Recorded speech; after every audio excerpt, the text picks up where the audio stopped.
Isi kapiteni dia luana, lua traffica, lusara cabe, Sahara Maximis, Nisi Inari, Yagami, Andis Ilenza, Kosi Ipero, Yamina.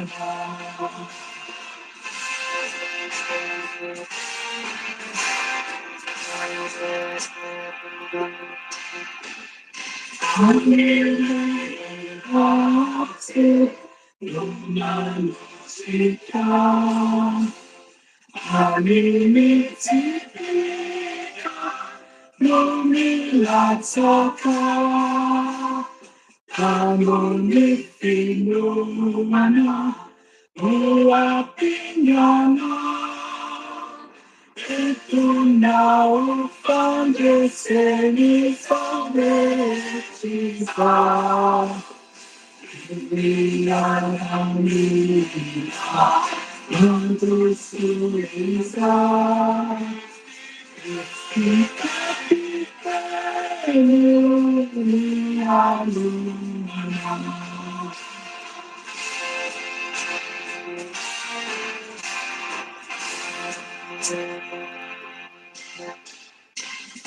Kami ambu, kami lirika, hawa caca mami, irarugana, hasamba mata uca, paksa ifanja, simanje sike uresiana. Ilia Vandila, Mandusuliza, Capitano, Via Luna.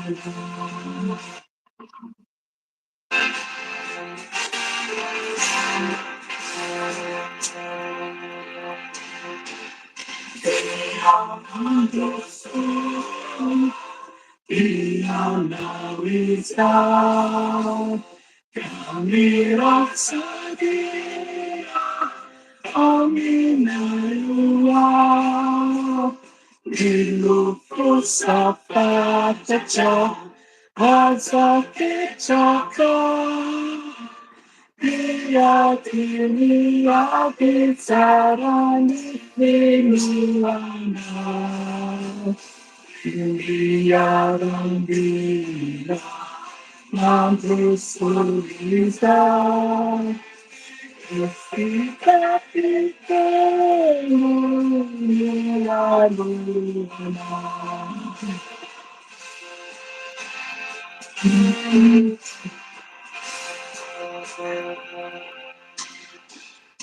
Estica Pitano, Capizuacha, Ifino Piaro, Panafrica, Diatina Mimi, Mafiana, Kazambani Pena Nauli Tukiana, Diarandila. Mandusuliza, Isika Pitano,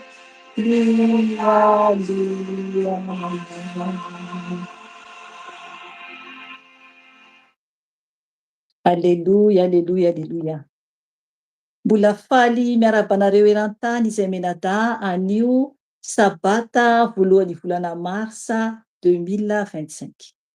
Ry ava-manalao amin'ny tompo raha entsika ny rahateo dia manambarany hoe ry miaramila mandro soa izao. Miaramila mandro soa izao. Izany hoe tokony handroso foana zany isika, fa tsy hijanona ary koa tsy hemotra. Aleloia. Ry havana manasa lolo izahay ry vavaka aminay alohany ilazako zany ny teny izay tiany fanahy masinam-balany amin'ny teny fampibebahana an'io dia oka ianao hiomana sahady ny amin'ny fandraisana ny fanasany tompo satria an'io zany dia voalohan'ny sabata, voalohan'ny volana zany dia fandraisana fanasany tompo an'io. Ary vavaka isika tompoko alohan'izany fotoana izany ary amin'ny fotoana io koa zany amin'ny fotoana alohan'ny fandraisana dia izokerika ampibebaka anao izy naoriana fandraisana andraisanao an Jesosy ho tompo sy mpamonjy ny fiainanao. Ka hivavaka aloha tsika hiderantsika an'Andriamanitra satria izy ilay kapiteny, izy ilay lohany zavatra rehetra, izy no lohany eto atrehantsika eto. Ka mila isika manandratra azy, midera azy, tahaka ny miaramila eo anatrehany lehibeny.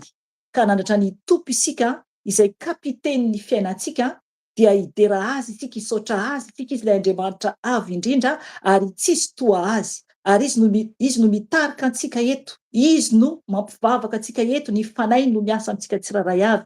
Ka hivavaka isika tompo, asan-drato ny vavakanao toy ny miaramila araka ny hira izay niarahintsika teo raha ohatra ka hainao moa ny hira dia hivavaka isika hidera an'Andriamanitra, hisaotra azy noho ny fitiavany sy ny famindrampony. Hivavaka isika tompo.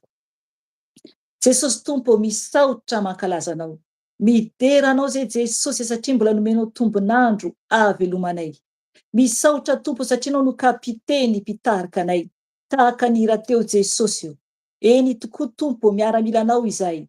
Ka mangataka aminao Jesosy eo ka anao hanatrika izao fotoana izao. Manandratra anao ray mahalala miantso anao ianao zay ao an-danitra ao ambony ao. Hatreo izay tsiraray avy. Oka ianao hikasika anay tsiraray avy. Oka ianao hanova anay tsiraray avy. Ka tsy alahelo izay raha tsy efa tena voaova tokoa. Ray malala tsisy toa anao. Misandrata Jesosy, misandrata. Oka ianao no hitarika anay eto. Oka ianao fanahy masina no hampiteny anay menadahy eto. Oka ianao no hitarika izao fotoana satria fitaovana fotsiny any izahay. Ka misaotra reny amin'ny famindramponao. Misaotra satria anao no Andriamanitra lehibe indrindra. Ka ny dera dia ho anao rery ihany. Aleluia, aleluia. Amen. Amen. Ho raisintsika ny ten'Andriamanitra zany, ny ten'Andriamanitra izay hibebahantsika an'io dia ao amin'ny bokin'ny Timoty faharoa. Timoty faharoa toko voalohany zany raisintsika dia ny andinin'ny fahafito ho vakiantsika sy ny andinin'ny fahavalo izany.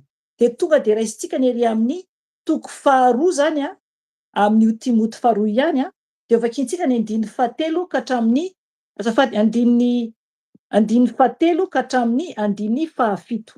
Averiko indray mpandeha Timoty faharoa toko voalohany andinin'ny fahafito sy fahavalo. Dia tonga dia midina isika ery amin'ny toko faharoa dia raisintsika ny andinin'ny fahatelo ka hatramin'ny andinin'ny fahafito. Oka ianao hamaky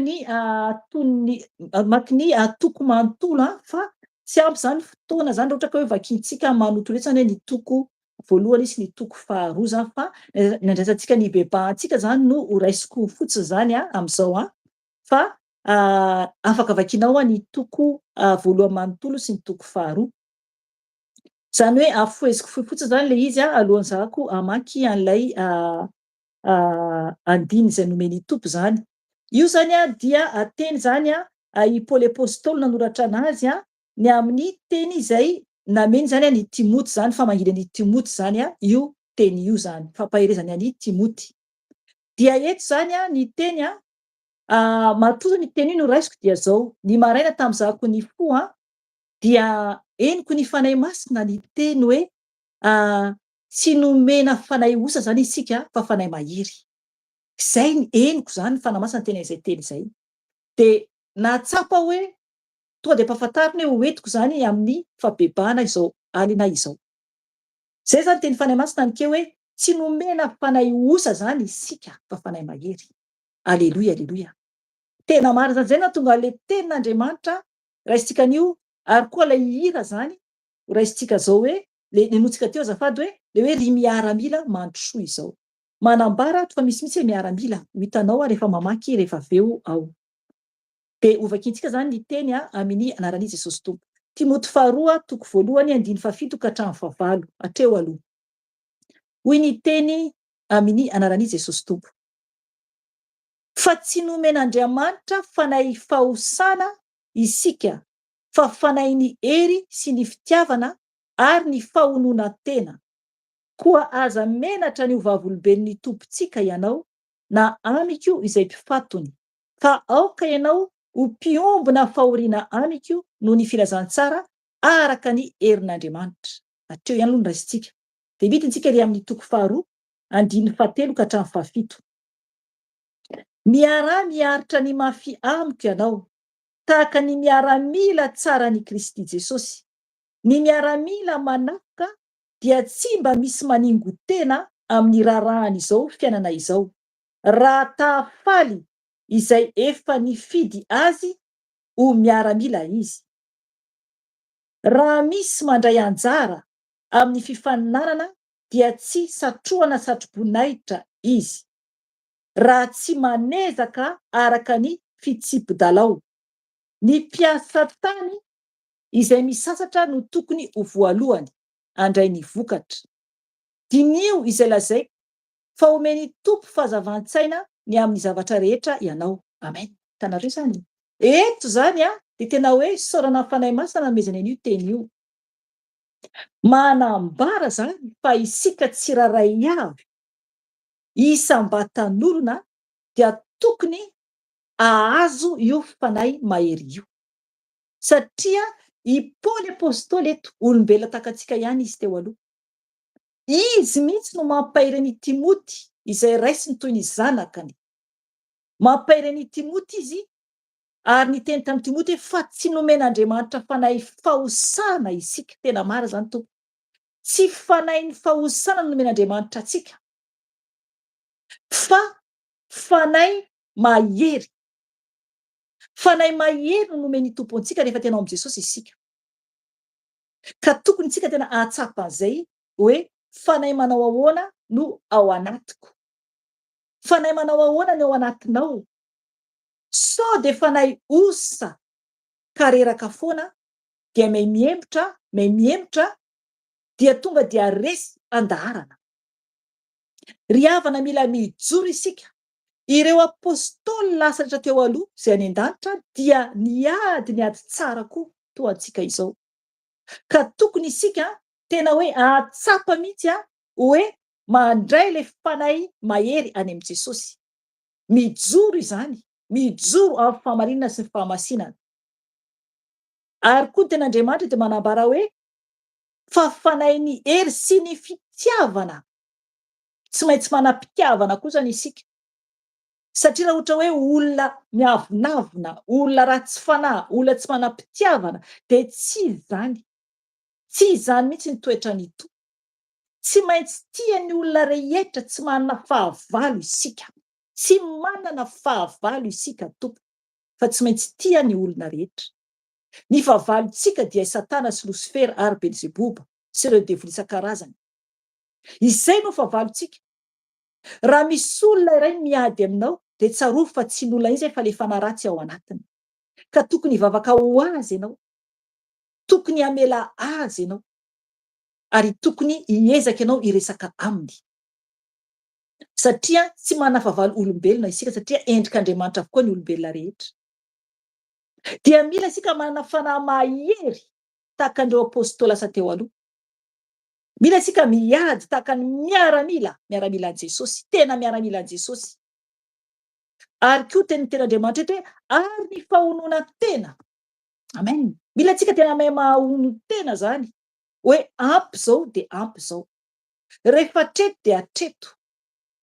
Fa tsy azontsika atao ny hoe iny isika dia hoe tsy mety amiko kosa ity, tsy mety aminah ity, fa tena hoe mitady foana zavatra tsy araka ny sitrapon'Andriamanitra. Ampy antsika zay eo anatrehantsika omeny tompo antsika. Mila isika tena hoe mahay mahono tena izany. Ary indrindra koa zany mba tsy ho menatra ny ho vavolombelon'ny tompo. Tsy ho menatra ny ho vavolombelon'i Jesosy Kristy tompo. Misy olona milaza hoe kristianina nefa na hoe hivavaka eo masony namana na namana na ny havana ary dia tsy asaka. Misy marobe ny miteny hoe zanak'Andriamanitra hoe zay mivavaka tia an'Andriamanitra nefa raha vao ohatra ka eo anaty trano ohatra hoe na ohatra hoe olona ho vady na ohatran'ny tonga de miova tanteraka. Mankasitraka zay rehetra ataon'le olona eo aloha, na vadinao io na namanao io na iza io. De miova, tena lasa tonga de hoe tsy antopy intsony le olona. Mila mitandrina mafy de mafy isika. Mila isika tena hoe tsy ho menatra ho vavolombelon'ny tompo zany. Satria Paoly ary eto dia miteny izy hoe koa aza menatra ny ho vavolombelon'ny tompontsika ianao na amiko izay mpifatony. Amen. I Paoly nigadra. Izy mbola nijoro foana izy natany an-tranomaizina any. Tokony tsy ho menatra mihitsy isika any Jesosy. Ry havana tena mila tsika mahatsapa hoe ho any an-danitra ny isika tompoko ho any an-danitra isika. Ho any an-danitra. Ka tokony hahatsapa izany isika. Andininy fahavalo io eo ambany eo de hoe fa aoka ianao ho mpiombona fahoriana amiko noho ny filazantsara araka ny herin'Andriamanitra. Amen. Alleluia. Nangataka ny Timote zany i Paoly mba ho mpiombona fahoriana aminy noho ny filazantsara araka ny herin'Andriamanitra. Ny filazantsara dia ilay tenin'Andriamanitra, i Jesosy no ambara. Tsy maintsy mitondra fahoriana isika amin'ny lalana mandeha mankany an-danitra. Tsy maintsy misy ady sarotra ao. Zany hoe miara-mila izany tompoko hibebaka isika rehefa avy eo. Zany hoe miara-mila izany de tsy maintsy miady. Fa tsy hoe korea voavonjy de eny fa de miandry zany ho any an-danitra. De tena hoe croiser les bras de hoe miandry ho any an-danitra. Tsy atompoko. Tsy atompoko ady no atrehana andro aman'alina. Tsy miara-mila matory fotsiny. Tsy miara-mila mipetraka fotsiny. Tsy miara-mila mandehandeha fotsiny fa manao ny asan'Andriamanitra. Manao ny asan'Andriamanitra. Ny fitafian'ny miaramila de mampafantatra hoe miaramila ilay olona.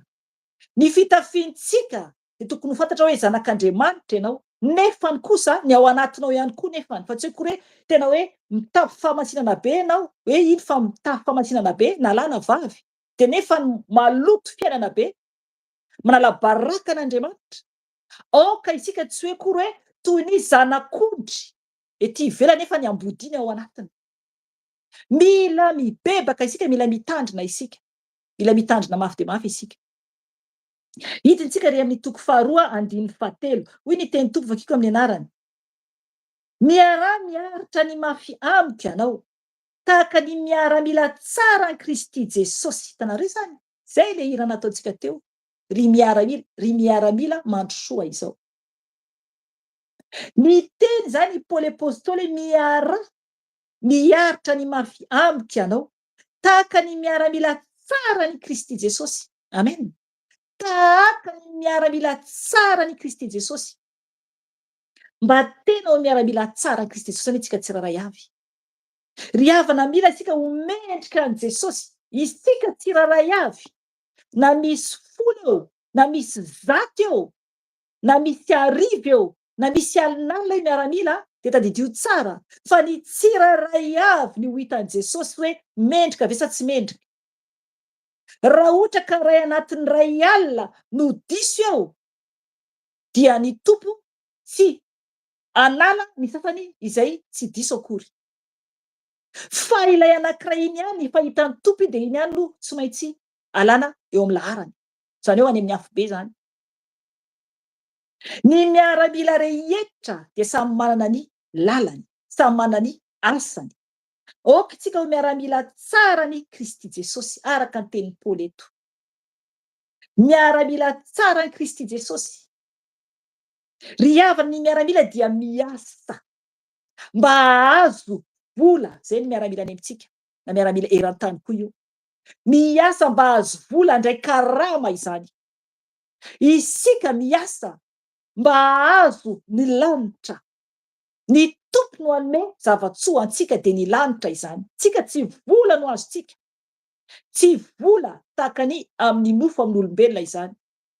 Fa ny horaisintsika de valisoa ny lanitra hosokafan'ny tompo varavaran'ny lanitra ahafahantsika miditra any mandrakizay. Zay no valisoa lehibe omentsika. Hibebaka isika rehefa avy eo. Andininy fahaefatra amin'ny toko faharoa ihany hoe Ny miaramila manafika dia tsy mba misy maningotena amin'ny rarahan'izao fiainana izao. Raha tahafaly izay efa nifidy azy ho miaramila izy. Amen. Hitanareo zany? Tsara be ten'Andriamanitra.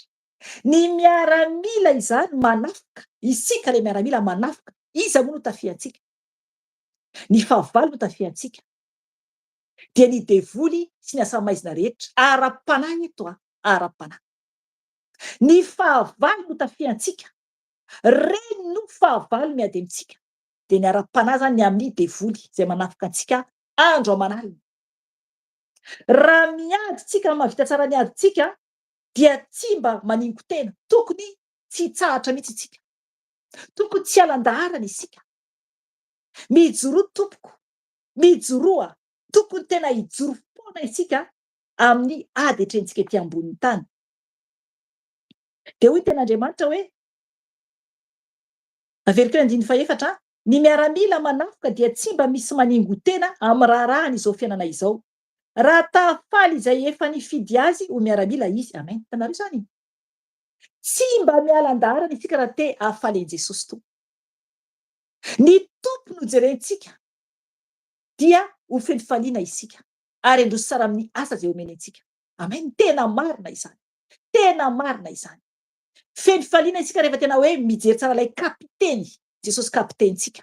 Izy no lohany, isika manaraka avy ao aoriana. Izy no miady ho antsika, isika mangina. Ry havana tiantsika Jesosy. Izy no nifidy antsika, nifidy. Izany hoe olona fidin'Andriamanitra izany. Dia tena hoe tokony ho faly isika. Tokony ho faly isika rehefa fidin'Andriamanitra ho vonjena hiditra any an-danitra. Tian'Andriamanitra ho fidiana avokoa ny rehetra rehetra mba ho any an-danitra. Fa be dia be ny mandahy. Be dia be ny tsy mety mitory an'i Jesosy. Be dia be ny menatra an'i Jesosy. Ary be dia be no tsy mety ho miaramila mandray fotoam-piadiana hiady fahavalo. Fa kamo andaharana dia very tanteraka. Hibebaka antsika rehefa avy eo. 15. Raha misy mandray anjara amin'ny fananana dia tsy satrohana satrobonaitra izy raha tsy manezaka araka ny fitsipodalao. Amen. Hitanareo zany? Rehefa mandray anjara isika miaramila ny tompo zany, rehefa miaramila ny Jesosy tsika, dia isika tsy hahazo aloha tsika zany ny satroboninahitra raha tsy efa manezaka araka ny fitsipodalao. Tsy maintsy manaraka isika ny baikon'i Jesosy. Tsy maintsy manaraka isika vita tsara ny lalao. Teny eto hoe fitsipodalao. Vita tsara ny lalao, nefa tsy lalao fa ady goavana be io. Ady goavana io. Ry havana, asa maizina ny ady etrehana. Asa maizina ara-panahy ka tokony hitandrina mafy dia mafy isika. Rehefa manaraka tsara ny fitsipodalao tsika, izany hoe manaraka tsara ny asan'Andriamanitra, alako mihitsy hoe lalao. Rehefa manaraka tsara ny fitsipiky ny tompontsika, ny baikon'i Jesosy, dia ho tody isika, ho tody hatrany amin'ny farany ary hafaly ny tompo. Satria fananana any amin'ny farany isika vao mivoaka ho mpandresy raha ohatra tsy mialan-daharana. Raha ohatra tsy mialan-daharana. 19. Ny mpiasa tany izay misasatra no tokony ho voalohany handray ny vokatra hatreo aloha. Hitanareo zany? Ny mpiasa tany, raha olona iray miasa tany, misasatra, reraka ny amin'ny asa tany ataony, dia izy no tokony voalohany handray ny vokatra. Ry havana ny mpiasa tany fantatsika tsara, tsika gasy mahafantatra an'izany, fantatritsika tsirairay avy izany. Ny olona miasa tany dia tsy maintsy miverimberina izy presque isan'andro eny an-tanimboly. Fantatsika tsara izany. Ary tsy maintsy hoe karakaraina io tany ambolena io. Manomboka amin'ny voalohany ka hatramin'ny farany hatramin'ny vokatra azo. Dia isan'andro karakaraina, avadika ny tany, tondrahana ny tany, atao ny voly, alana ny ahi-dratsy. Maro be ny ataon'ny olona mpanao ny mpiasa tany. Maro be ny atao amin'ny tany. Ry havana, toy izany koa isika. Isan'andro tokony hoe miasa foana ho an'i Jesosy. Tokony miasa foana isika, tokony miady amin'ilay fahavalo foana isan'andro isan'andro. Satria ny fahavalo tsy mba matory, mila mitandrina isika tompoko. Dia eto ny ten'Andriamanitra le hoe izay misasatra no tokony ho voalohany handray ny vokatra, mpiasa tany zany. Izy misasatra no tokony handray ny voalohany vokatra izany. Ry havana, isika rehefa misasatra ao amin'ny tompo, rehefa mandeha tsara araka ny asan'Andriamanitra isika, dia ny tompo anome valisoa antsika. Araka ny tenin'Andriamanitra ny bokin'ny Apokalipsy hoe ho avy ny tompo, ho avy izy hitondra ny valisoa, hitondra ny valikasany tsiraray avy. Ry havana, ho avy izany, ho avy ny tompo, zany hoe mahita antsika zany ny tompo am'izao, mahita antsika hoe miasa sa tsy miasa isika, miasa tsy miasa isika. Amin'ny Apokalipsy 4:20 andiny 2:20 izay teny izay dia hibebaka isika rehefa avy eo.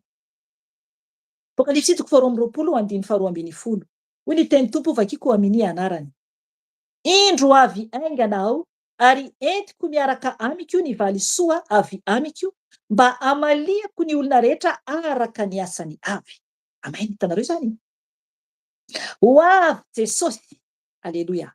Zay foana ny ambara eto. Ho avy Jesosy tompoko, ho avy Jesosy hitondra hoenti miaraka aminy ny valisoa, ny valisoa hoenti miaraka aminy, mba amaliny ny olona rehetra araka ny asany avy, araka ny asany avy isam-batan'olona izany. Miaramila manao ahoana ianao? Miaramila manao ahoana ianao?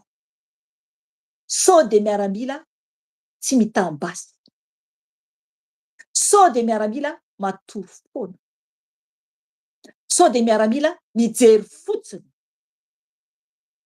Ry havana, ho avy Jesosy mifoha aza, aoka tsika hibebaka mba tena ho miaramila tokoa afaly an'i Jesosy ary ho tafiditra lanitra mba hahazo valisoa de ny lanitra izany, tsy vola makaren'ny tany fa ny lanitra, satria mandrakizay izany.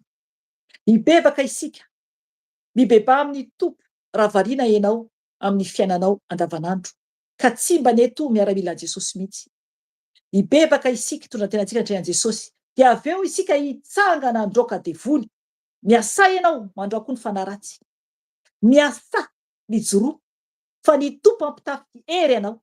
Raha tena mijoro ianao dia haresy ilay fahavalo. Roa izy, oko miaramila ny tompo ianao, tena hijoro tokoa androaka ny asany maizina. Andohalika sika hivavaka tompo, tondra tenantsika handray an'i Jesosy tsika tsiraray avy.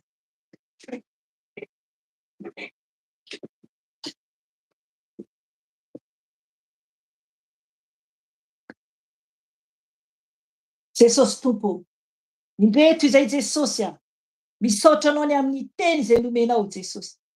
Misaotra satria be fitiavana ianao, be famindrampo ianao Jesosy. Misaotra tompony amin'ny teny satria manambara ny teninao fa tena tokony miaramila anao zay Kristy. Tokony miaramila miady, tokony miaramila ho vonona hatrany, haresy ilay fahavalo. Satria Jesosy io, araka ny tenin'ny mpanomponao, dia tsy nomenao fanahy osa izay, fa fanahy mahery ary fitiavana sy fahonona tena. Jesosy io, misaotra ny amin'ny fanahy izay nomenao anay, fanahy mahery, ka mamindra-fo aminay Jesosy. Mamelany helokay tompo, ny amin'ny fahakamonay, ny amin'ny tsy famendrehanay, ny amin'ny fierikerehanay Jesosy io, satria osa izay, tsy mendrika izay Jesosy malalao, ka mandohalika anatrehan'ny seza fiandriananao. Mamela anay tompo, mamindra-fo aminay Jesosy, satria tompo tsy toy ny miaramila izay Jesosy, fa kamo izay Jesosy. Tsy mendrika izay tompo malalao. Eny tsy mitana basy Jesosy io. Ny basy dia ny teninao Jesosy lay sabatra entinay miady amin'ny fahavalo. Ka mifona tompo satria tsy mendrika izay. Mifona tompo satria ratsy izay. Jesosy io, mamela ny helokay. Mamela ny helokay Jesosy io, satria mpanota izay. Mpanota ratsy izay. Tompo mamindra-fo aminay Jesosy. Mamindra-fo aminay tsiraray avy Jesosy io. Zay mibebaka aminao anio. Zay mibebaka aminao anio. Ny hira zay tompo teo ry miaramila mandrosoa izao. Nefa Tompo ira izany indray ataonay, nefa zay tsy mankatoa anao. Tsy mankatoa anao. Ianao lay kapiteny Jesosy eo aloha. Zay Tompo avy ao aoriana. Nefa Tompo tsy mendrika akory izahay. Tsy mendrika akory izay Tompo malalao. Ka mamelanay. Mamelanay Jesosy. Diovy amin'ny ranao zay. Diovy amin'ny ranao Jesosy ny fisainanay tsiraray avy. Mamelanay Tompo. Mamindra fo aminay Jesosy. Mamelanay Jesosy amboary izay. Amboary izay Jesosy malala o. Amboary izay mba afaly ianao. Mba afaly anao satria ianao no niantso anay. Ianao no niantso anay Jesosy. Ianao no patron anay. Ianao no lehibe anay Jesosy malala o. Tompo malala mamindra-fo. Mamindra-fo Jesosy aminay. Mamindra-fo amin'ny tany Jesosy. Mamindra-fo amin'ny olonao tsiraray averan-tany Jesosy. Mifona aminao Jesosy. Mifona aminao. Diovy Jesosy amin'ny rahanao ny fijerinay. Diovy amin'ny rahanao ny masonay Jesosy. Mba hadio eo anatrehanao. Mba hadio eo anatrehanao. Tompo malala o, mpamindra-fo sy mianatra ianao. Mpamela heloka ianao Jesosy. Sasao amin'ny ranao Jesosy ny masonay. Sasao amin'ny ranao Jesosy ny masonay. Ianao no mpamonjy tonga lafatra Jesosy. Ary tsisy toanao Jesosy. Sasao amin'ny ranao koa Jesosy ny vavanay. Sasao amin'ny ranao koa Jesosy ny vavanay Jesosy. Mangataka ny famindra-ponao Jesosy. Mangataka ny famindra-ponao Jesosy. Sasao amin'ny ranao Jesosy ny vavanay. Sasao amin'ny ranao Jesosy ny vavanay. Mamindra-fo Jesosy. Mamindra-fo Jesosy. Tany fa tsy matananao izay. Tany fa tsy matananao izay. Avao zay Jesosy. Avao zay Jesosy. Ianao no mpamonjy tonga lafatra. Ianao no tsara indrindra Jesosy. Ianao no tsara indrindra Jesosy. Sasao amin'ny ranao koa Jesosy ny sofonay. Sasao amin'ny ranao koa Jesosy ny sofonay Jesosy. Mba hakatoanao. Iaino zay sitraka ho rery any Tompo. Sasao Jesosy ny sofonay. Sasao amin'ny ranao. Okanao hanala Jesosy. Zay rehetra anatin'ny sofonay tsy mendrika Jesosy enay Tompo. Ny amin'ny teny ratsy zay nay avy amin'olona. Eny Tompo ny olona-piteny ratsy Jesosy. Fona Jesosy an'izy ireny. Fona an'izy ireny Tompo malala o. Ny teniteny foana fifosana enay amin'ny sofonay Jesosy. Fona amin'ireny. Fona ho an'ireny zay Jesosy malala o. Mamindra-fo Jesosy. Mamindra-fo amin'izy ireny Jesosy. Diovy ny sofonay Jesosy. Diovy ny sofonay tokony amin'ny teniteny foana zay ny sofonay koa Jesosy. Mamindra-fo Jesosy. Mamelany elokay. Mamelany elokay. Jesosy. Sasao amin'ny ranao koa Jesosy ny tananay. Sasao amin'ny ranao koa Jesosy ny tananay Tompo mba hadio. Mba homendrika eo anatrehanao. Mba homendrika eo anatrehanao Jesosy. Mangataka ny ranao Jesosy. Diovy izay. Diovy izay Tompo amin'ny ranao.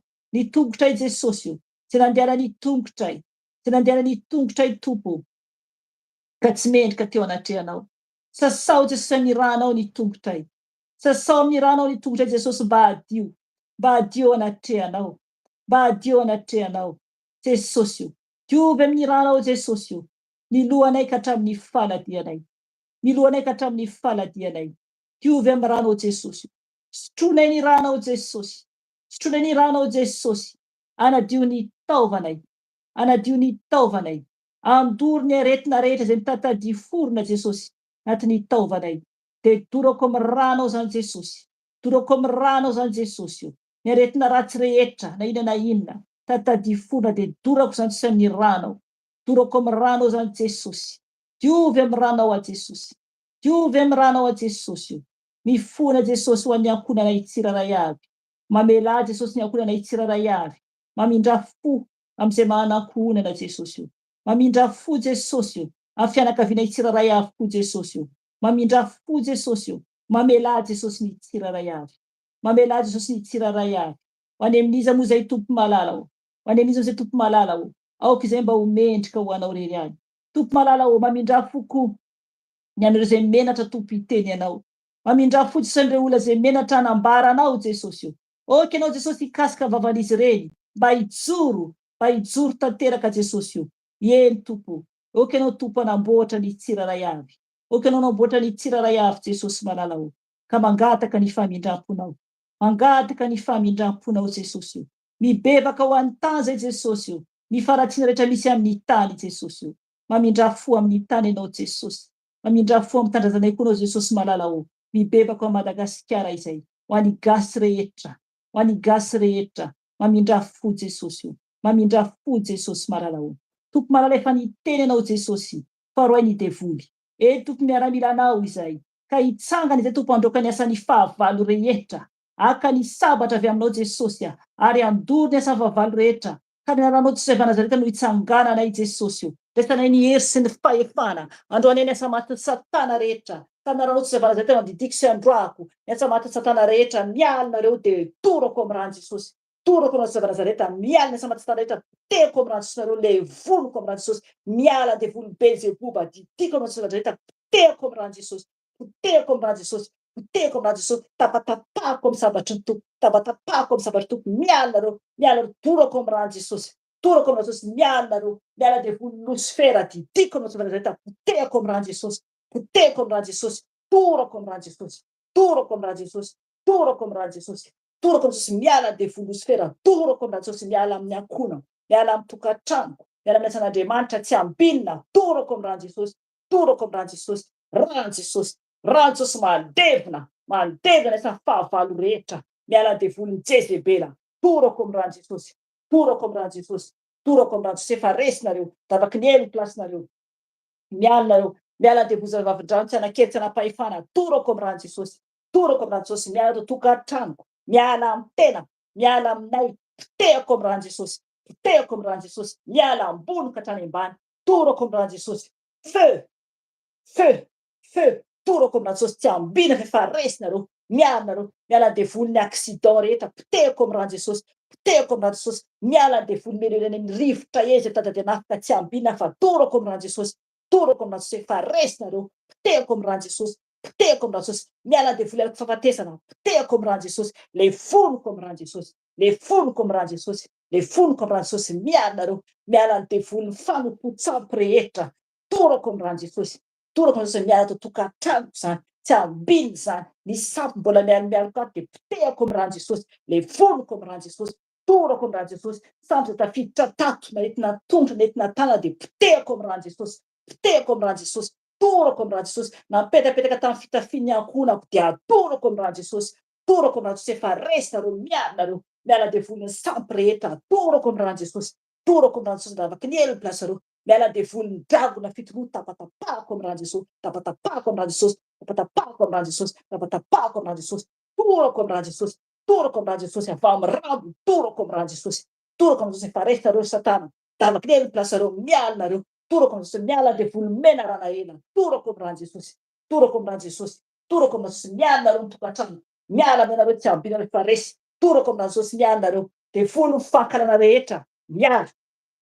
De volony fanaratsy rehetra miala. Torako amin'ny rano Jesosy. Torako amin'ny rano Jesosy miala nareo efa resinareo.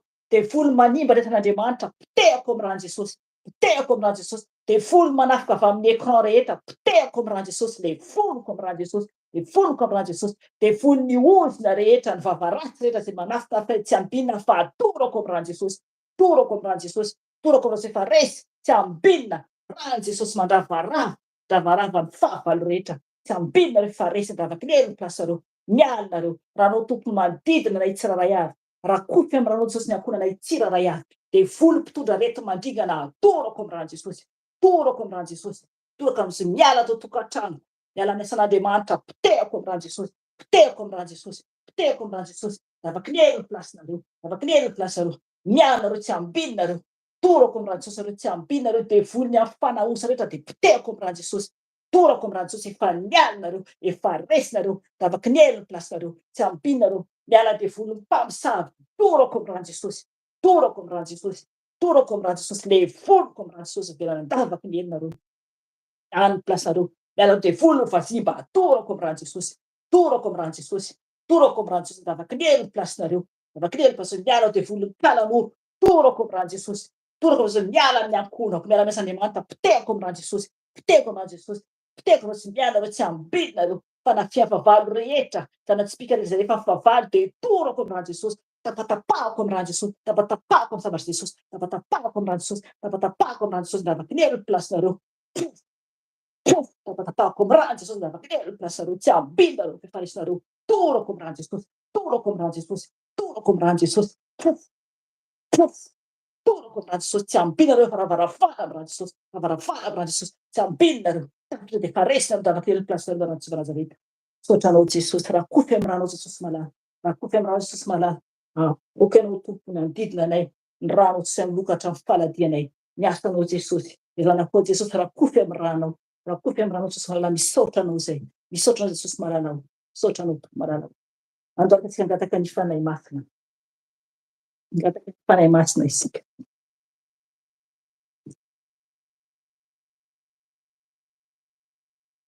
Jesosy tompo makasitraka feno anao. Misaotra Jesosy any amin'ny fanafanao anay. Misaotra tompony amin'ny ady natrehanay teo. Nandroaka ny fahavalo rehetra. Napotipotika ny fahavalo rehetra anao Jesosy malala o. Misaotra ny amin'ny hery nomenao. Misaotra tompony amin'ny asa izay nomenao anay. Makasitraka feno Jesosy satria anao tompony ny asanao miaramila anao. Misaotra Jesosy malala satria nofidinao izay. Misaotra mitafitafy Jesosy. Misaotra anao satria tianao izay ary tianay koa ianao Jesosy. Misaotra ny amin'ny hery, misaotra ny amin'ny fanahy mahery nomenao anay. Misaotra koa ny amin'ny fitiavana nomenao anay. Tompo malala, misaotra koa ny amin'ny fahonona tena nomenao anay. Mangataka ny fanahinao zay Jesosy amin'izao ora sy fotoana izao. Oky anao fanahy masina ameno anay tsiraray avy. Oky anao ameno anay tsiraray avy. Oky anao ameno anay ilay fanahy mahery. Satria anao dia tsy namenay fanahoza fanahy mahery. Ka fenoy ny fanahinao zay fanahy masina. Fenoy anao zay fanahy masina. Oky anao ameno anay. Oky anao ameno anay. Mba ho mendrika ho anao zay fanahy iray. Mba ho mendrika izay. Mba ho tena miaramila tokoa. Ankatoanao anao ny asanao. Anao zay tianao. Ny fanahy masina fenoy anao izay. Fenoy anao zay fanahy masina. Ampenaro izay itia taka ny fitiavanao. Ampenaro zay fanahy masina itia taka ny fitiavanao. Fenoy ny fitiavanao izay. Azavao ny sainay koa. Ianao no afaka mampianatra anay. No afaka manamboatra anay. Ka misaotra anao fanahy masina. Mameno anay. Misaotra anao fanahy masina mameno anay. Amboary izay. Amboary izay fanahy masina. Mba ho mpanompo maso tokoa. Mba ho tena miaramila. Ka rehefa tonga ny fotoana dia andray ny vokatra izay any an-danitra. Rehefa tonga ny fotoana dia andray ny vokatra izay andeha any an-danitra. Ka misaotra fanahy masina. Misaotra fanahy iray. Makasitraka feno. Midera mankalaza anao. Midera mankalaza anao. Misaotra fanahy masina. Misaotra ray. Misaotra ray. Alleluia, alleluia. Amen.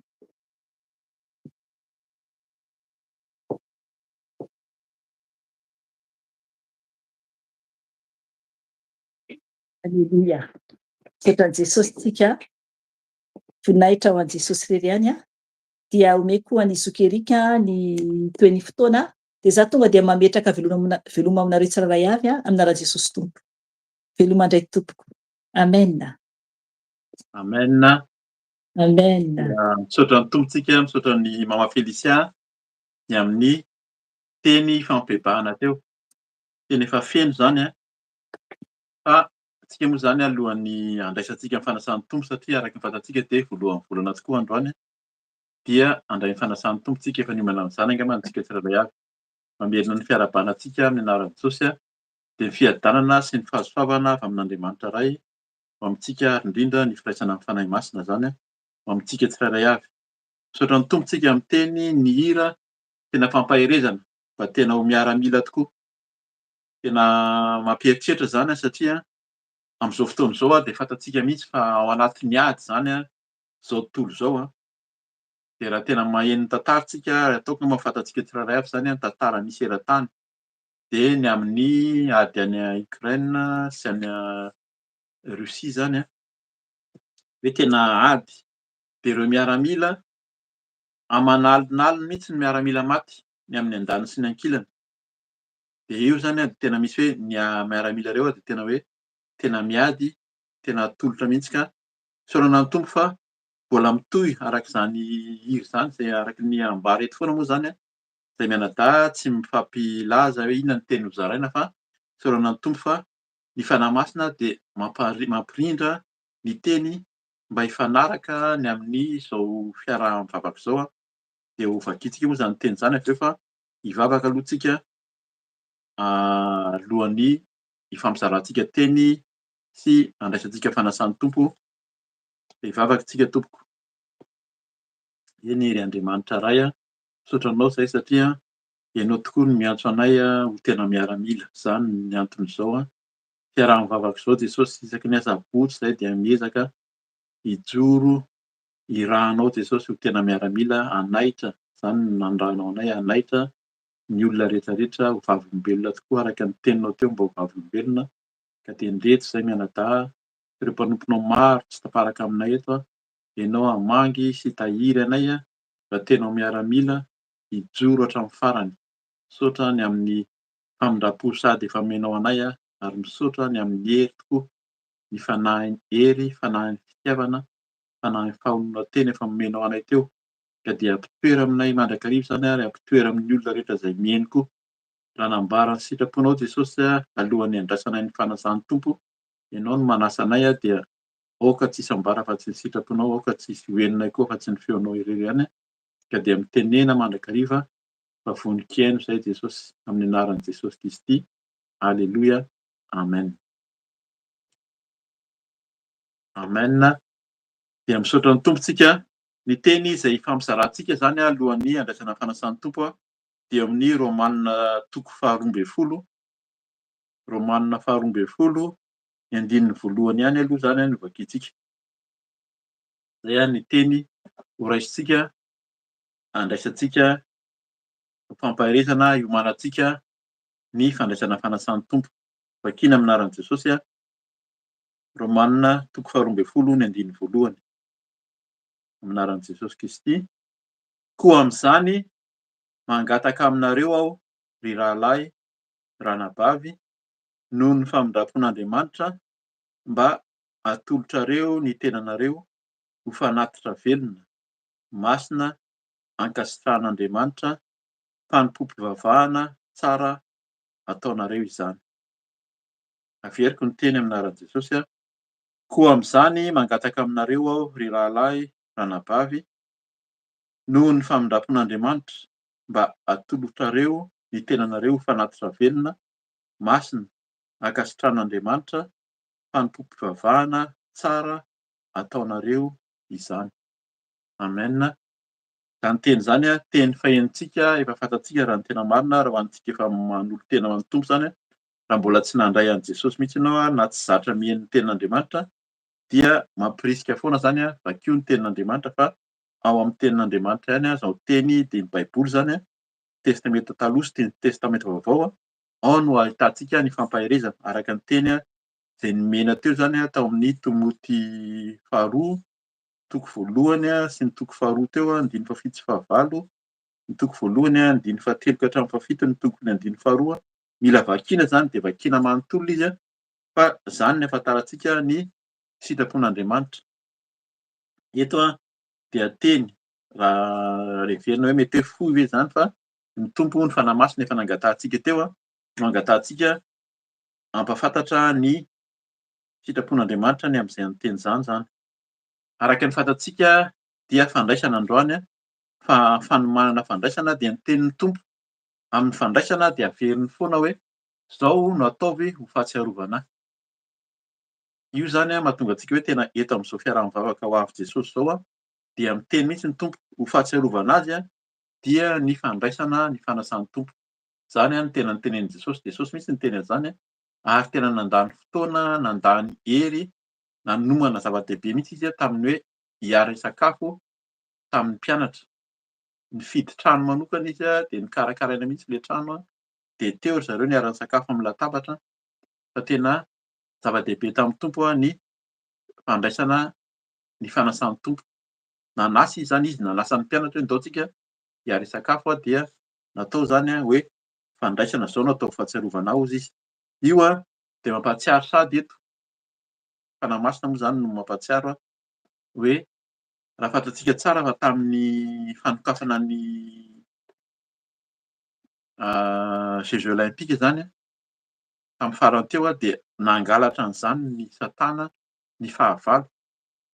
Manao tableau moa zany natao hoe tableau na hoe endrika natao fety spectacle dia io ilay fanasan'ny tompo io no nataon'zareo endrika teo hoe fa olona maniratsira sy tena hoe fahalotoana zany ny endrika nataon'zareo teo fa zay ilay hoe ny devoly dia tsy kely lalina mangala-tahaka, zany natao hoe satana dia mpamitaka sy mpangala-tahaka. Fa raha fantatsika tsara fa anisany manomboka amin'izao fotoana izao hoe manao tsinitsinina an'Andriamanitra zany ny olombelona dia fantatsika tsara ny vokany manomboka zany ny vokany fanaovana tsinitsinina an'Andriamanitra tamin'izany fomba zany. Ka izay ny tompo zany amin'izao hoe fanasan'ny tompo izao dia tena hoe zava-dehibe taminy zany nanasan'ny mpianatra. Ary ny devoly koa dia tsy manaiky fa mangala-tahaka ary mitady hevitra mihitsy ho fanaratsiana ho sy hoe fanovana zany endriky ny fandraisana ny fanasan'ny tompo zany ny fanasan'i Jesosy zany ho fahatsiarovana ny lanon'orany tena teo amin'ny hazo fijaliana. Dia araka ny tenin'Andriamanitra eto dia fanatrika amin'izany mihitsy zany fanaraka amin'izany amin'ny anaran'i Jesosy hoe koa amin'izany mangataka aminareo aho ry rahalahy, ranabavy. Eto moa zany Paoly no nangataka amin'ny rahalahy sy ny anabavy ny mpanompon'Andriamanitra efa mivavaka zany efa manaraka ny tompo tany Roma. Dia nangataka mihitsy izy hoe zao no ataoko, zao mba angatahako aminareo mihitsy zany tena miangavy mihitsy zany hoe zao no tokony fanarahana ny tompo arak'ilay teny teo hoe tamin'izy tany amin'ny Timoty dia niteny tamin'ny Timoty izy. Timoty tena olona nafana fo niaraka taminy, mbola tanora ary Timoty nefa niaraka taminy sy nividiany teo mba tianao miaramila. Verina kely amin'ny miaramila angambany hoe ny miaramila raha fantatsika dia ny ankabeazan'ny miaramila dia ny tanora no tena antsoina miaramila.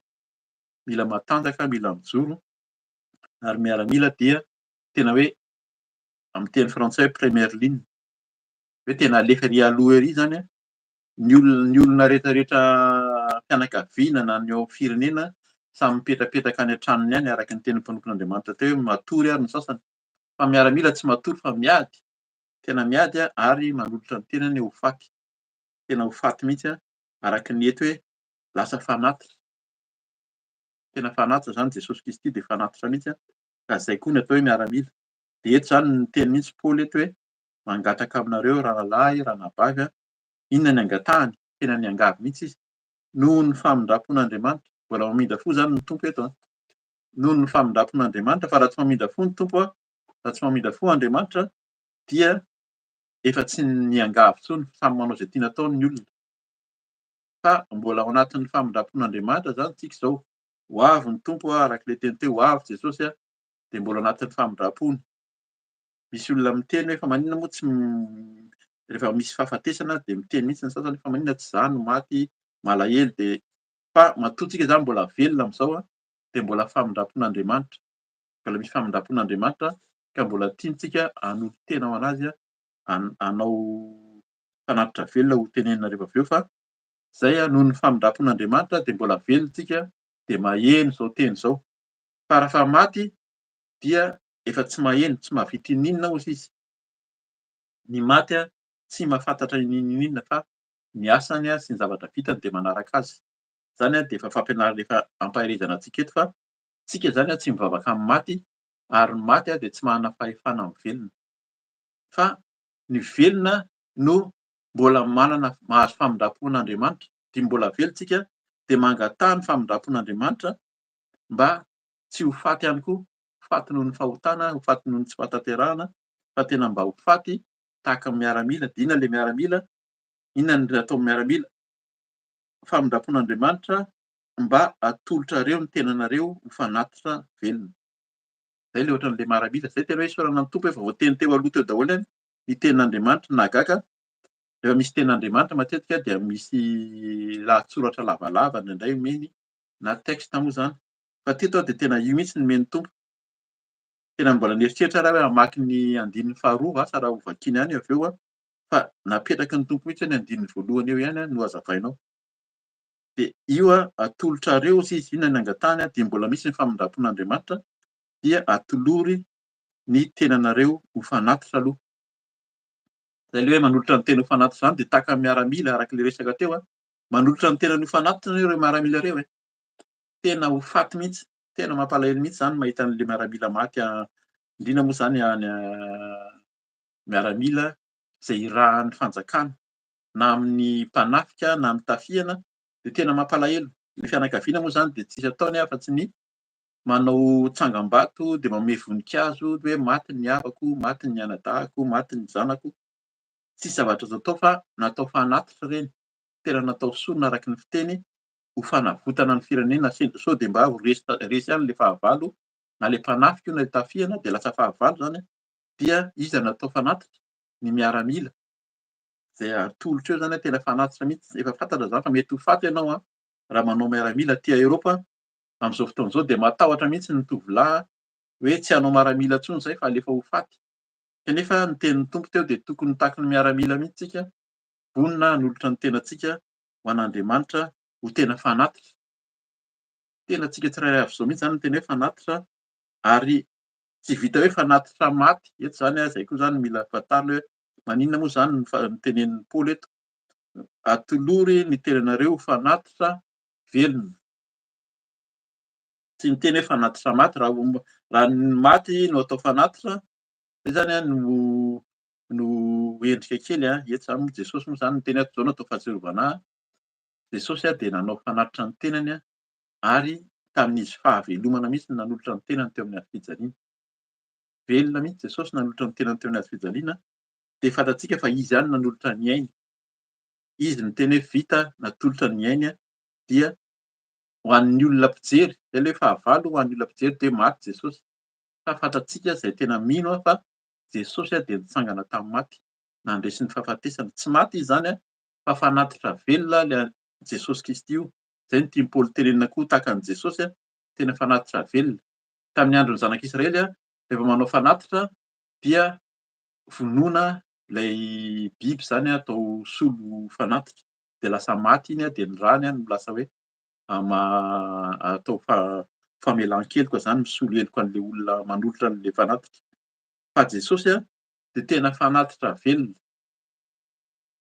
Any Jesosy tsy maty fa tena velona ary ny mpianatra de nahita mihitsy hoe velona le Jesosy ahitana mihitsy izy nitsangana tamin'ny maty efapolo andro izy niaraka taminay teo de niakatra any an-danitra izy de iny izy fa niteny hoe hiverina ako haka anareo indray. Zany mahatonga ny mpianatra tena mino. Hitany mihitsy Jesosy niakatra tany an-danitra ary hitany Jesosy niaraka taminy teny dia tena niverina mihitsy Jesosy naniraka ny fanahy masina. Ireo mpianatra rehetra eo rehefa niona nitady an'ny tompo andro aman'alina, zay le miaramila tena mifofotra mihitsy zany mitady an'Andriamanitra de tonga koa ny fanahin'ny tompo. Fanampanantenana zany any amin'ny Jaona toko faha 4, faha 5, faha 6, faha 7, faha 8 de miteny mihitsy izy hoe irahako izy ny fanahy.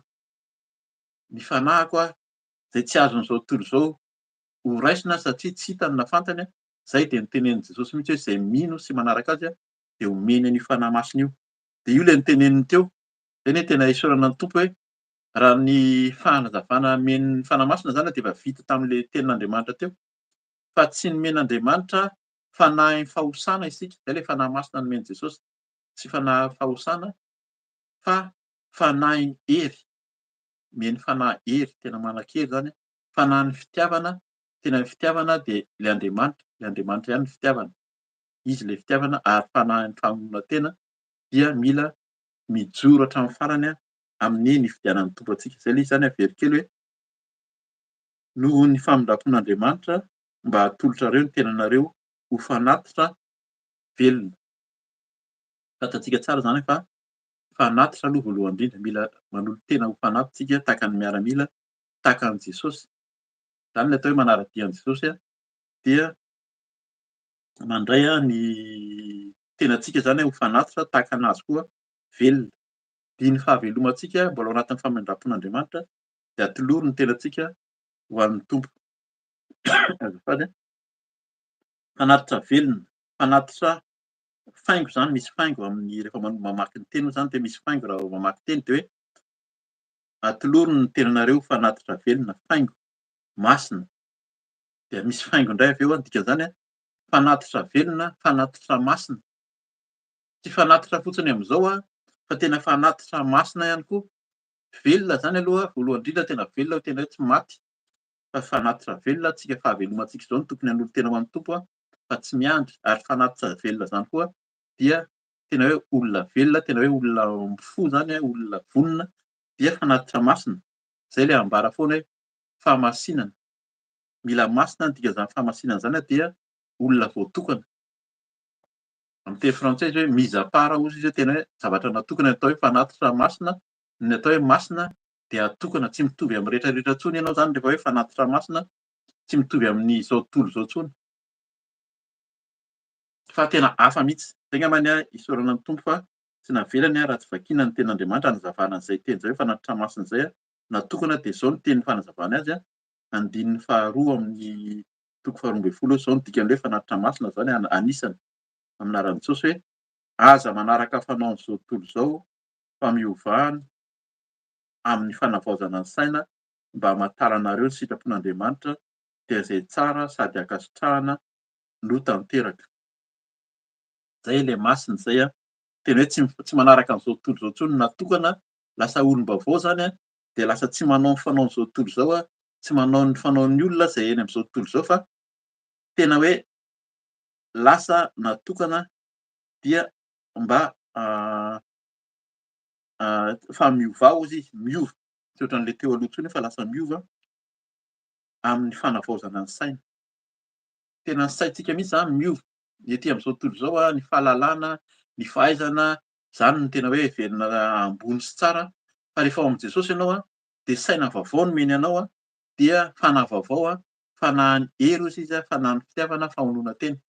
Tsy manaraka an'ilay fanaon'izao tontolo izao intsony hoe lasa feno fahatezerana manaraka ny fomba endrika fanompoan-tsampy fa fomba fanaon'izao tontolo izao ny amin'ny manaiky hoe zao ny fomba fanao ny amin'ny zao moa zany tsy mahamenatra intsony tsara ambara mihitsy zany hoe tsy maninona na lahy samy lahy ary miaraka, vavy samy vavy tsy maninona atao mariazy nareo atao miaraka fa mety zany. Tsy manaraka amin'ny fanaon'izao tontolo izao, miola miova amin'ny fanavaozana ny saina. Zany rehetra zany ampianarin'ny tompo antsika rehefa tena hoe feno an'ilay fanoloran-tena lasa fanatitra masina zany tsika. Arak'ilay teny teo indray zany aloha dia fanatitra velona aloha dia fanatitra masina. Ilay masina zany efa ampianarina eto zany mampirisika antsika mandrakariva hiaina fitondra vavolombelona zany eto amin'ilay YouTube hoe ho avy Jesosy hoe ny masina ny atao hoe famasinana anatiny sy ny famasinana ivelany. Zay zany no tiany tompo atao. Zany ilay Jesosy ilay fanatitra izay velona fanatitra masina. Tsy nisy tsiny mihitsy io zanak'Andriamanitra, izy io sisa ilay zanak'ondry tena hoe tena nisolo antsika. Tsy misy tsiny, tsy misy fahadisoana Jesosy tsy nanao inona fa tena masina nefa dia nanaiky ho fanatitra. Zay zany ilay fanatitra masina ihany koa dia inona mbola tenenina eto? Fanatitra ankasitrahan'Andriamanitra. Zay ilay isan'ny hoe faingo amin'ny anaran'i Jesosy hoe mba hatolotrareo ny tenanareo ho fanatitra velona, faingo, ho fanatitra masina, faingo, ho fanatitra ankasitrahan'Andriamanitra. Zay zany mila fanatitra ankasitrahan'Andriamanitra koa. Fa raha tsy ankasitrahan'Andriamanitra dia foana ihany koa zany ilay fanoloran-tena ataontsika Jesosy Kristy dia na miteny mihitsy hoe tsy ny sitrapoko anie natao fa ny sitraponao. Zay nahatonga anazy nanolotra ny tenany teo amin'ny hazofijaliana satria tena fanatitra araka ny sitrapon'Andriamanitra mihitsy zany nataony dia izay koa no ataontsika. Aoka antsika mba hanolotra ny tenantsika ho araka ny sitrapon'Andriamanitra, mahafantatra ny tenin'Andriamanitra, mahafantatra ny sitrapon'Andriamanitra fa tsy manao arak'izay fahalalantsika zany tsy manaraka ny sitrapontsika, tsy manaraka n'izao tontolo izao ny fahalalan'izao tontolo izao ny olombelona fa tena hoe velona aloha voalohany indrindra, masina ary ankasitrahan'Andriamanitra. Mila ankasitrahan'Andriamanitra tsika zany amin'ny fanatitra izay atolontsika ny tenantsika zany mila ankasitrahana. Zany hoe raha fanatitra tsy ankasitrahan'Andriamanitra dia foana ihany ny fihazakazahana. Zay ilay miaramila teo, misy lalàna hozy izy izay arahana. Raha tsy manaraka an'ilay fitsipika iny ianao dia foana ihany ny ataonao fa tsy azo an'ilay satroboninahitra. Fa mila maharaka tsara ny sitrapon'Andriamanitra dia ankasitrahan'Andriamanitra rehefa tena hoe manaraka ny sitrapony. Dia fanompoam-pivavahana izany hozy izy tsara ataonareo izany. Inona zany ilay izy mbola nisy teboka sady faingo moa zany dikan'izay manomboka eo zany dia hoe fanompoam-pivavahana. Inona ny dikan'ilay fanatitra telo teo velona, masina, ankasitrahan'Andriamanitra. Inona ny endrikany koa zany fanompoam-pivavahana tsara ataonareo izany. Izany no tena fanompoam-pivavahana tsara dia ny fanoloran-tenantsika ho tena fanatitra amin'ny velona aloha dia masina sy ankasitrahana. Verina amin'ilay teny efa tarihan'ny voalohany teo hoe tena miaramila. Eto dia mampatsiahy ihany efa nambara teto ihany koa fa ny miaramila dia betsaka ny endrika miaramila araka ny tenenin'ny mpanompony teo. Mety misy ny mipetrapetraka ve, mety misy ve ny matoritory fa rehefa samy miaramila ihany izy ilay mpanompon'Andriamanitra izay dia aleo tena hoe commando. Commando zany dia hafa mihitsy na ny zavatra anofanana anao ary ianao dia tena hoe vitsy ny atao hoe commando no maty.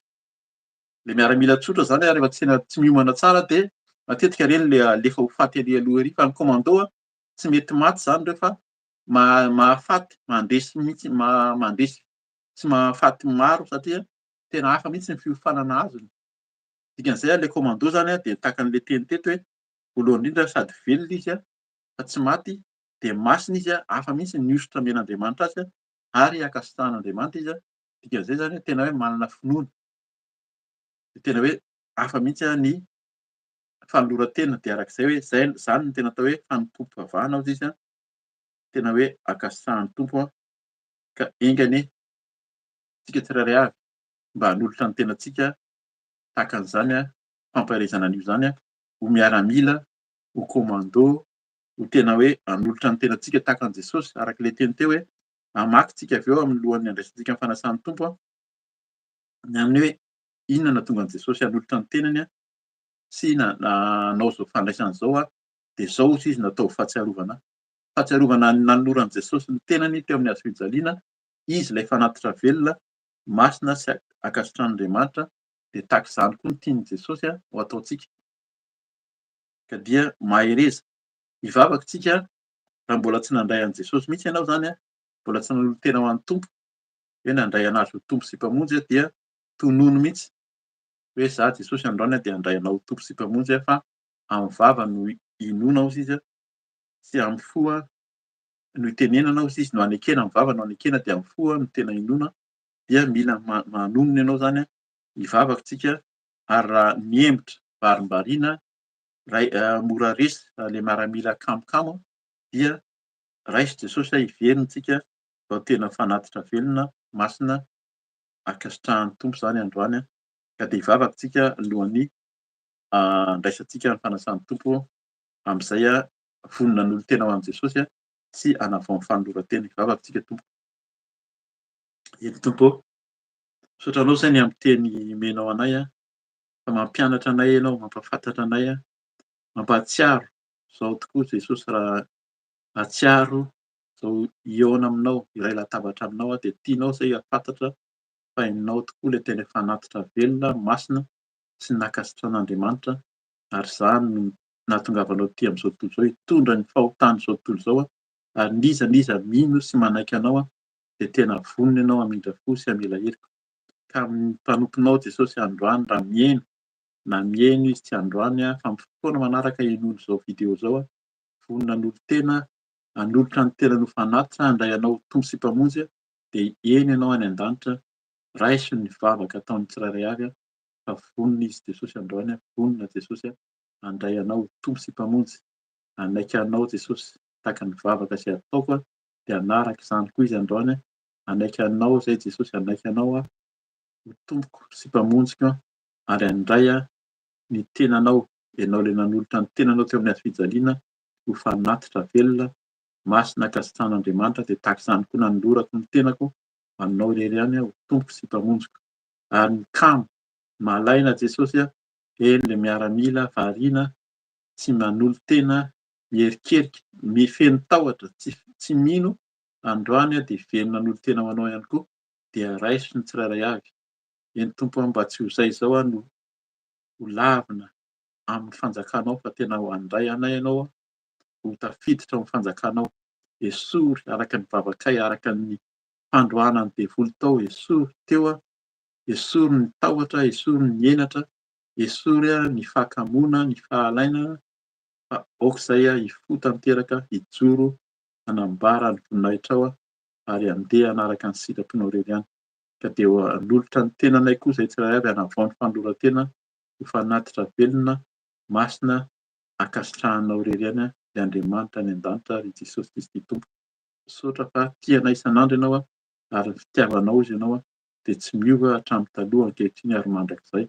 ka dia misaotra ny teninao fa ianao miteny aminay fa raha ny zanaka no nanapaka anay dia ho afaka tokoa izahay tsirairay avy dia avao izay ho feno ilay fanahy masina, fanahin'ny faherezana, fanahin'ny mitondra fitiavana, fanahy hiala ny fahosana ary indrindra fanahy feno fankatoavana anao irery ihany, dia fanahin'ny famasinana sy ny fahamarinana.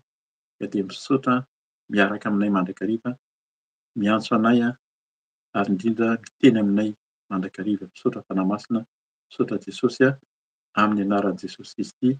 Aleloia, amen.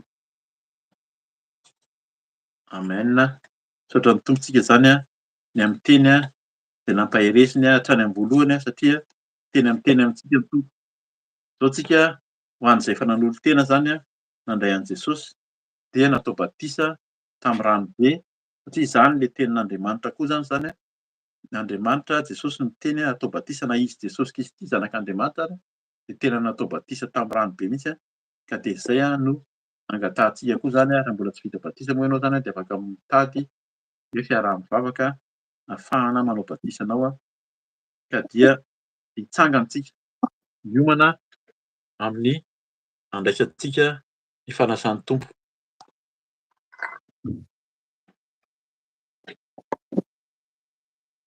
Vakitsika ny teny hanorenana izao fandraisana izao zany ho fahatsiarovana ny tompo. Zany dia hitantsika eo amin'ny Korinthiana voalohany toko 1 manomboka amin'ny andininy 17. Korinthiana voalohany toko 1 17 mivaky toy izao amin'ny anaran'i Jesosy. Fa Jesosy tompo tamin'iny alina izay namadiana azy iny dia nandray mofo ary rehefa nisaotra izy dia novakiny ilay mofo ka hoy izy, ity no tenako izay vakiana ho anareo, izao no ataovy ho fahatsiarovana ahy. Dia arak'izany koa ny kapoaka rehefa nihinana ary hoy izy, ity kapoaka ity no ilay fanekena vaovao amin'ny rako, izao no ataovy ho fahatsiarovana ahy, na oviana no misotro ianareo. Amen. Hivavaka isika tompoko. Eny Tompo, misaotra anao izay satria mbola velon'aina, salama sy matanjaka ka dia omaninao amin'izao fanasana izao, ianao no manasa anay ka dia ndreto izay Tompo mahatsiaro ny fanoloran-tena, ny fanatitra nomenao, fanavotana, fanadiovana, famelan-keloka. Misaotra satria ianao tokoa ilay mofo, ianao ilay mofo velona avy any an-danitra ho tonga ao aminay hitondra tanjaka, hitondra hery, fahasalamana ary ny ranao soa narotsaka ao teo amin'ny fijaliana tokoa dia tena fanadiovana sy fanavaozana ary efa nosotroinay teo zany tamin'ny vavaka nataonay nefa dia mbola omenao anarahanao an'izao famantarana izao ka dia hamasiny izao famantarana izao, hamariny Tompo mba tena ianao tokoa nosotroinay ny ranao, nosotroinay hanavaony ao anatinay ny fiainanay ary koa ny tenanao no tanjakay ho herinay mba tena ho miaramila tokoa izay Jesosy hijoro hatramin'ny farany, ianao no maniraka anay ka dia misaotra Tompo amin'ny fanasana ka dia misaotra manamarina ny famantarana izay omenao ankehitriny. Voninahitra ho anao irery ihany ary amin'ny anaranao Jesosy naovanay izany vavaka izany. Misaotra Tompo. Amen.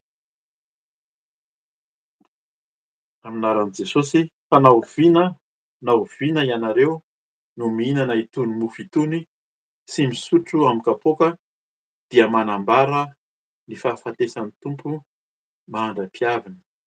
Amen.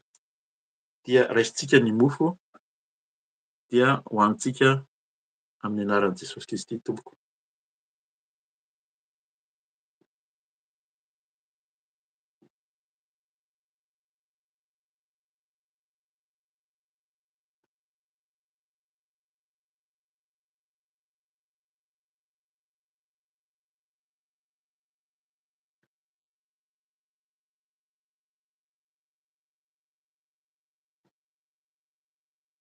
Torak'izany koa ny kapoaka, zany ranom-boaloboka zany dia hosotrointsika amin'ny anaran'i Jesosy Kristy.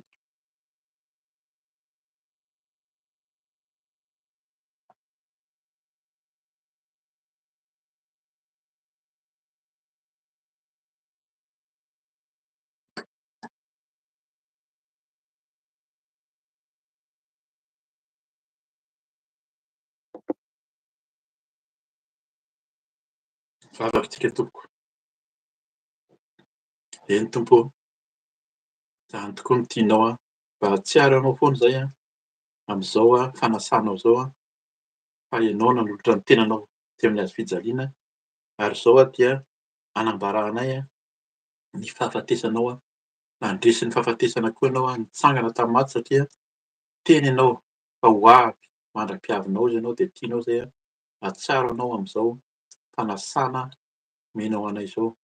Misaotra satria mahazo tombony tokoa zay satria ianao manavao ny ao anatinay, manavao ianao ny tenanay, menao hery zay, tanjaka fahasalamana ny am'tenanao zay nomenao anay ary indrindra ny ranao soa zay nosotroinay teo Jesosy de tena navao koa ny ao anatinay. Anala zay tsy anao rehetra, ny aretina, ny fampierikerena ataon'ny Satana, inona endrika ataon'ny Satana de efa resinao zany teo amin'ny hazofijaliana.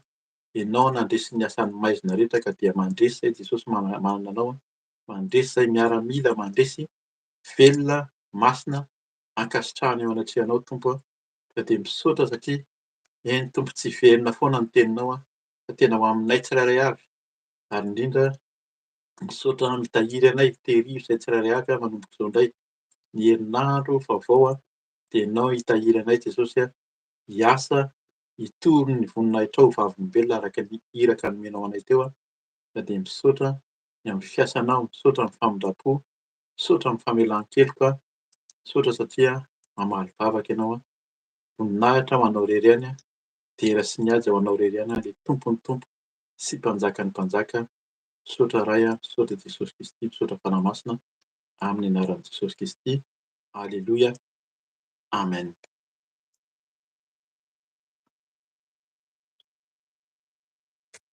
Amen.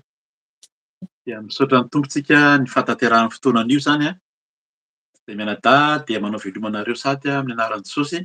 Raha sitrapon'ny Tompo, raha mbola tsy tonga moa ny Tompo araka ny teny teo mandra-piaviny dia mbola eo tsika isaky ny asabotsy amin'ny valora alina aty Eropa moa zany nanaovan'izao fiaraha-mivavaka mivantan'izao ka dia voninahitra ho an'Andriamanitra irery ihany dia ny Tompo omba antsika tsirairay avy n'aiza n'aiza misy antsika, n'iza n'iza zany tsika tsirairay avy. Manao velomanareo amin'ny anaran'i Jesosy. Alleloia. Amen. Veloma Tompo.